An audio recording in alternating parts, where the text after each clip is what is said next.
안녕하세요. NJ리딩스 박노정 대표입니다. 오늘은 여성 창업에 대해서 한번 알아보도록 하겠습니다.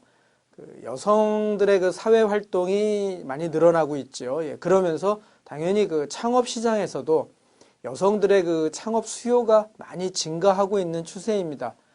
그런데 아쉽게도 그 결과에 대해서, 즉 늘어나는 수요만큼 많은 성공 사례들이 있느냐 하면은 그 부분에 대해서는 좀 여러 가지 객관적인 그 통계들이라든가 여러 가지 상황들이 썩 안 좋습니다. 사실은 많이 특히나 다른 일반 전문 창업도 남성들 위주의 아무래도 창업 시장이다 보니까, 그래서 오늘은 막연하게 여성 창업에 대한 어떤 그 장밋빛 그 환상만 가지고 할 것이 아니라 정말로 제대로 객관적으로 무엇부터 잘 내가 챙겨보고 꼼꼼하게 따져봐야 되는가, 이 부분에 대해서 한번 하나씩 같이 보도록 하겠습니다. 그래서 첫 번째로는 창업에 대한 이해가 우선은 필요하지 않겠느냐. 창업이 뭔지에 대해서 정확하게 알고 시작을 해야겠죠. 첫 번째, 그래서 보면 우선 창업은 여러 가지 형태를 나눌 수 있습니다. 구분해서 보면은 사업자라든가 형태별로라든가 또 운영하는 방식별로라든가 또 아이템별로 어떤 식으로 이렇게 나눌 수가 있는데요. 보시면 하나씩 이제 우리가 살펴보도록 하죠.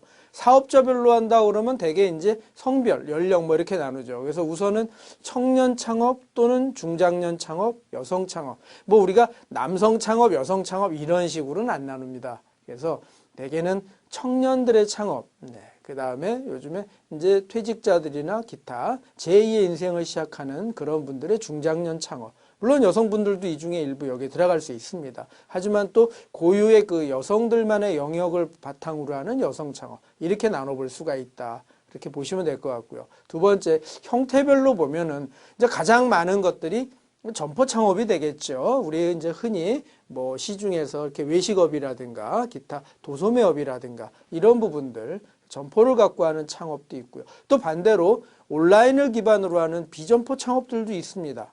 대표적인 것들이 이제 인터넷 쇼핑몰이라든가 기타 이런 것들이죠. 그 다음에 또 하나는 이런 것들이 어떻게 보면은 약간씩의 그 특징들이 섞여 있는 혼합형 창업들도 있습니다.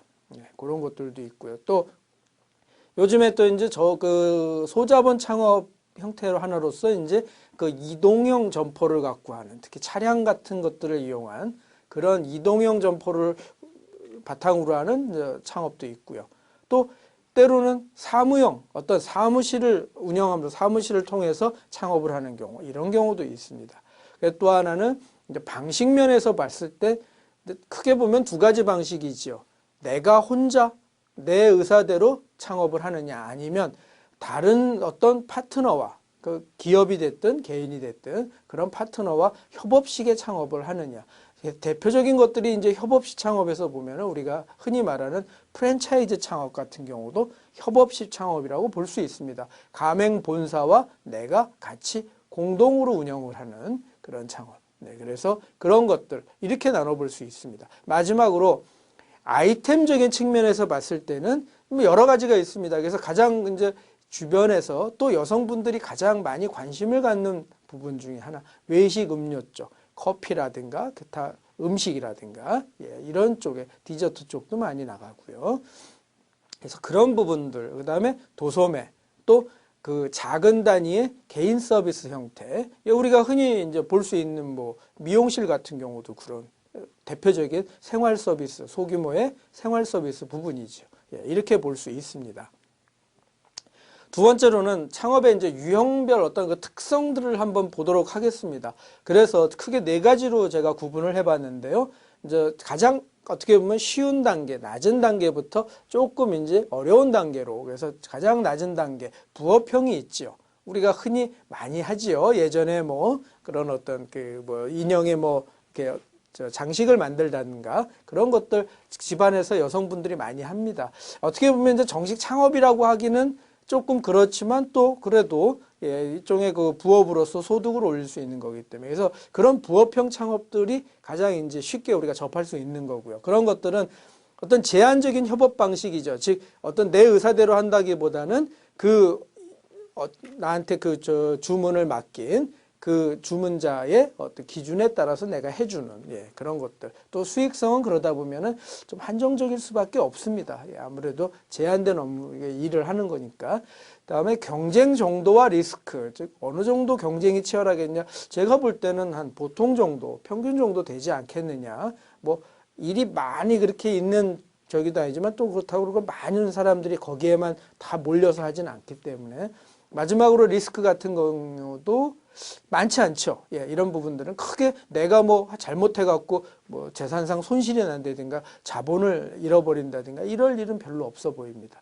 그 다음에 이제 가장 많이 가는 것이 생계형 창업입니다. 이런 것들은 우리가 흔히 이제 내가 점포를 차리고 어떤 뭐 내가 독립적으로 창업을 하는 거죠. 그래서 방식은 좀 전에 말씀드렸지만 내가 직접 하는 방식, 그 다음에 뭐 프랜차이즈라든가 대리점 형태의 어떤 협업 방식 이런 것들도 있고요. 수익성은 제가 볼 때는 이제 보통입니다. 상당히 유동적이죠. 내가 잘하고 못하고에 따라서 상당히 그 수익성의 편차가 심할 수 있다. 경쟁 정도와 리스크는 되게 높은 편입니다. 아주 높지요. 경쟁이 치열하고요. 그만큼 위험도 많습니다. 그래서 제가 빨간색으로 표시를 해놓은 겁니다.